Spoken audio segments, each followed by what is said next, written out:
ஒருவர் மீது மோதிவிட்டும் நிற்காமல் அடுத்தடுத்த வாகனங்களையும் ஆட்களையும் இடித்துக் கொண்டே சென்றதால் பதைத்த பொதுமக்கள். வெளிமாநில ஓட்டுநரை சுற்றி வளைத்து பிடித்து போலீசிடம் ஒப்படைத்த மக்கள்.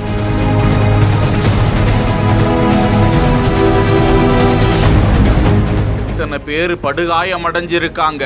காஞ்சிபுரம் மாவட்டம் பாலுச்செட்டிச்சத்திரம் பஜார் பகுதியில் வெளிமாநில ஓட்டுநர் ஒருவர் இயக்கி வந்த லாரி திடீரென கட்டுப்பாட்டை இழந்து கூட்ட நெருக்கடியான பகுதியில் நிறுத்தி வைக்கப்பட்டிருந்த இருசக்கர வாகனங்கள் மற்றும் கார்கள் ஆகியவற்றை இடித்து தள்ளிவிட்டு வேகமாக நிற்காமலேயே செல்ல இந்த பகுதியை சேர்ந்த ஈஸ்வரன் என்பவர் அந்த வழியை கடந்து சென்று கொண்டிருந்த போது அவர் மீது கோரமாக மோத ஈஸ்வரன் உயிருக்கு போராடிய நிலையில் சம்பவ இடத்திலேயே உயிரிழந்ததாக கூறப்படுகிறது.